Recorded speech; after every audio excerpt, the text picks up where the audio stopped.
Praise the Lord. இன்னைக்கான வார்த்தையை பார்க்கறதுக்கு முன்னாடி நம்ம என்ன டாபிக் பார்க்க போறோம் அப்படின்னா, தேவனுடைய அனுகூலம் இல்லாம உங்களுக்கு நிறைய ஆலோசனைக்காரர்கள் இருந்தாலும், நீங்க செய்யணும்னு நினைச்ச விஷயத்த செய்யறதுக்கான காரியங்கள், அந்த பொருட்கள் இருந்தாலும், அந்த விஷயத்த தேவனுடைய அனுகூலம் இல்லாம செய்து முடிக்க முடியாது. இந்த டாபிக்கை வெளிப்படுத்துற 4 எக்ஸாம்பிளை நம்ம பைபிள்ல இருந்து பார்க்க போறோம். எடுத்துக்கொள்ளலாம். 2 நாளாகமம் 30ஆம் அதிகாரம் 2-3 வசனங்கள். இது வாசிக்கிறதுக்கு முன்னாடி இந்த பகுதியில ஹெசேக்கியா ராஜா ஒரு விஷயத்தை கட்டணும்னு நினைக்கும் போது 2 கூட்டத்தார்கிட்ட இருந்து ஆலோசனை வாங்குறாங்க. அதுதான் 2ஆம் வசனம் சொல்லுது. பஸ்காவை 2ஆம் மாதத்தில் ஆசரிக்கும்படி ராஜாவும் அவனுடைய பிரபுக்களும் எருசலேமில் உள்ள சபையார் யாவரும் யோசனை பண்ணி இருந்தார்கள். 3ஆம் வசனம் கடைசி 2 வார்த்தையை பாருங்க. அதை ஆசரிக்க கூடாமல் போயிற்று. அவங்களுடைய யோசனை வாய்க்காமல் போயிற்று. ஒரு ராஜா, பிரபுக்கள், பிரபு அப்படின்னு எழுதல, பிரபுக்கள் ப்ளூரல்ல இருக்கு. அப்ப நிறைய பேர். எருசலேமில் உள்ள சபையார் யாவரும். எருசலேம் அந்த நகரத்துல உள்ள எல்லாரையும் குறிக்குது. அப்போ பல பேருடைய யோசனைகள் அங்க வாய்க்கல. ஏன் வாய்க்கல? என்ன தேவன் அனுகூலம் பண்ணல? எப்படி தேவன் அனுகூலம் பண்ணலன்னு கேக்குறீங்களா? பாருங்க, 2 நாளாகமம் 30ஆம் அதிகாரம் 19-20ஆம் வசனம் அதுக்கான அடையாளம். அங்க ஒரு பாவ மன்னிப்பு செய்ய வேண்டியதா இருந்திருக்கு. இதுக்கு தேவ அனுகூலத்துக்கு. பரிசுத்தம் இல்லாமல் அது செய்ய தொடங்கினார்கள். அதனால தேவ அனுகூலம் இல்லை. ஹெசேக்கியா அவங்களோட ஜனங்களுக்காக பாவ மன்னிப்பு கேட்கிறான். 19ஆம் வசனத்துல. 20ஆம் வசனத்துல கர்த்தர் எசேக்கியாவின் விண்ணப்பத்தை கேட்டு ஜனங்களுக்கு அனுகூலம் செய்தார். பாவ மன்னிப்பு அங்க கேட்காததுனால தேவன் அனுகூலம் பண்ணல. ஒரு விஷயம் அங்க மிஸ் ஆனதுனால தேவ அனுகூலம் இல்லை. தேவ அனுகூலம் இல்லாததுனால ஒரு ராஜாவின் யோசனை இருந்தாலும், பிரபுக்களின் யோசனை இருந்தாலும், பிரபுக்களின் யோசனை இருந்தாலும், எருசலேமில் உள்ள சபையார் அனைவருடைய யோசனைகள் இருந்தாலும், தேவ அனுகூலம் இல்லைன்னா நீங்க யோசிச்ச யோசனைகள் எதுவுமே வாய்க்காது. இப்போ எக்ஸாம்பிள் நம்பர் 2 பார்க்கலாம். எக்ஸாம்பிள் நம்பர் 1 ஹெசேக்கியா ராஜாவை பார்த்தோம். எக்ஸாம்பிள் நம்பர் 2 தாவீது ராஜாவை பார்க்க போறோம். எடுத்துக்கொள்ளலாம். 1 நாளாகமம் 22ஆம் அதிகாரம் 7, 8, 9, 10 வசனங்கள். 7ஆம் வசனம் தாவீது தன்னுடைய மகனாகிய சாலமோனுக்கு சொல்ற விஷயம். 8, 9, 10 கர்த்தருடைய சத்தம். 14ஆம் வசனம் தாவீது செஞ்ச ஒரு செயல். 7ஆம் வசனம் பாருங்க. சாலமோனை நோக்கி, என் குமாரனே, நான் என் தேவனாகிய கர்த்தர் நாமத்திற்கு ஒரு ஆலயத்தை கட்ட என் இருதயத்தில் நினைத்திருந்தேன். தாவீது ஒரு விஷயத்தை செய்ய நினைத்திருந்தார். 14ஆம் வசனத்தை பாருங்க.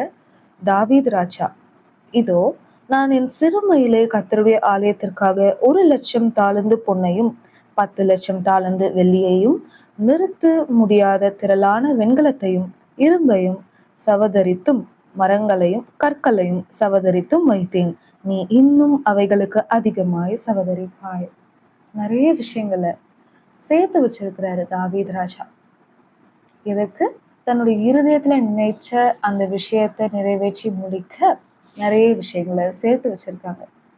ஆனா இருதயத்துல நினைச்ச ஒரு நினைவு இருக்கு, அந்த நினைவை செய்து முடிப்பதற்கு தேவையான பொருட்கள் இருக்கு. ஆனா அங்க தேவ அனுகூலம் இல்லை. எப்படி சொல்றேன்னு பாக்குறீங்களா? 8ஆம் வசனம் 2ஆம் பகுதி பாருங்க. நீ என் நாமத்திற்கு ஆலயத்தை கட்ட வேண்டாம். கர்த்தர் சொல்றாரு, நீ எனக்கு கட்டாத. அது இன்னொரு மாதிரி சொல்லலாம், தேவனுடைய அனுகூலம் அங்க இல்லை. தேவ அனுகூலம் இல்லாததுனால நம்மளுக்கு தாவீது ராஜாவோட ஹிஸ்டரி ஃபுல்லா தெரியும். தாவீது ராஜா கர்த்தருக்கு ஆலயத்தை கட்டல.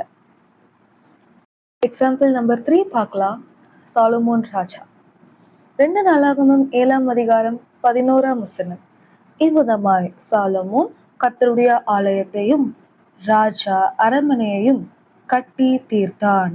கர்த்தருடைய ஆலயத்திலும் தன் அரண்மனையிலும் சாலமோன் செய்ய மனதாய் இருந்த எல்லாம் அனுகூலமாயிற்று.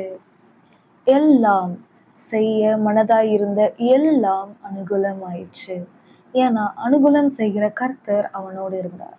தாவீதோட இல்லையா? ஹெசேக்கியா ராஜாவோட இல்லையா? அப்படி இல்லை. இப்போ நான் ஒரு கொஷின் உங்களுக்கு கேட்க போறேன். அந்த கொஷினுக்கு நீங்க ஆன்சர் பண்ணணும். நான் 10 செகண்ட்ஸ் டைம் கொடுப்பேன். அந்த 3 ஆப்ஷன்ஸ்ல நீங்க என்ன செலக்ட் பண்ணியிருக்கீங்கிறத நீங்க உங்க மைண்ட்ல வச்சுக்கலாம். ரொம்ப பெரிய கொஷின் இல்லை. அந்த 3 ராஜாக்கள் பத்தி தான் ஒரு கொஷின். இன்னைக்கு உங்களுக்கு மனசுல ஒரு விஷயம் இருக்கு, அதை செஞ்சு முடிக்கிறதுக்கு தேவையான விஷயத்த ஆப்ஷன் 1, தேவையான விஷயத்த நீங்க சேர்த்து வைக்கணுமா ஆப்ஷன் 2, தேவையான விஷயங்களை தாங்கப்பான்னு சொல்லி ஜெபம் பண்ணணுமா ஆப்ஷன் 3, அனுகூலம் பண்ணுகிற தேவனே நீர் என்னோடு இருந்துருளுங்கப்பா அப்படின்னு சொல்லி ப்ரேயர் பண்ணணுமா? இந்த கொஸ்டினுக்கு 3 ஆப்ஷன்ஸ் இருக்கு. டைம் ஸ்டார்ட் ஆகுது.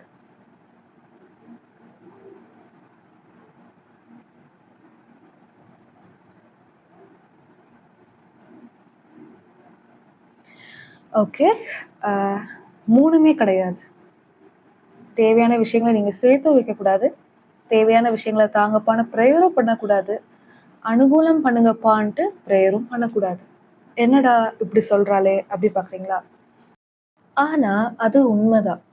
இப்ப எக்ஸாம்பிளுக்கு தாவீது ராஜாவை எடுத்துக்கோங்க. தாவீது ராஜா என்ன பண்ணியிருக்கணும்? தன்னோட இருதயத்துல ஒரு யோசனை வந்த உடனே தேவனிடத்துல விசாரணை செஞ்சிருக்கணும். தேவனே இது உமக்கு சித்தமா, சித்தம் இல்லையா? தேவனுக்கு சித்தம்னா தேவன் கட்டாயமா அனுகூலம் செய்வார். தேவனுக்கு சித்தம் இல்லைன்னா அனுகூலம் செய்ய மாட்டார். அப்ப இந்த இடத்துல விசாரணை செய்யாததுனால, விசாரணை செய்யாம அந்த இடத்துல குறைவுபட்டதுனால தேவன் அந்த காரியத்தை வாய்க்க பண்ணல. அந்த விஷயத்துக்கான பொருட்களை சேர்த்தாலும் அந்த காரியம் வாய்க்கல. ஏன்னா அது தேவனுக்கு சித்தம் இல்லாத வழி. தேவன் அனுகூலம் பண்ணல. 4வது எக்ஸாம்பிளா ஆயி பட்டணம். இதை பத்தி நிறைய சொல்லணும்னு அவசியம் இல்லை, எல்லாருக்குமே தெரியும். அந்த கதையை வாசித்து பாருங்க, அதனுடைய ஆழம் புரியும். இன்னைக்கு பார்த்த இந்த 4 எக்ஸாம்பிள்ல ஹெசேக்கியா ராஜா நிறைய ஆலோசனைகள் இருந்தது, ஆனா காரியம் வாய்க்கப்படல.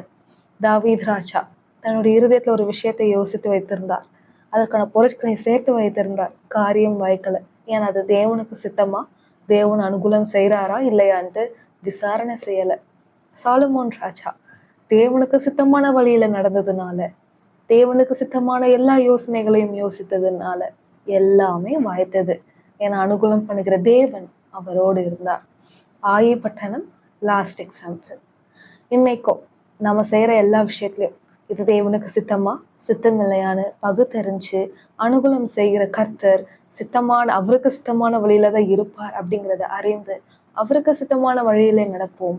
அவர் அனுகூலம் செய்வார், அவர் காரியத்தை வாய்க்க பண்ணி தருவார். God bless you.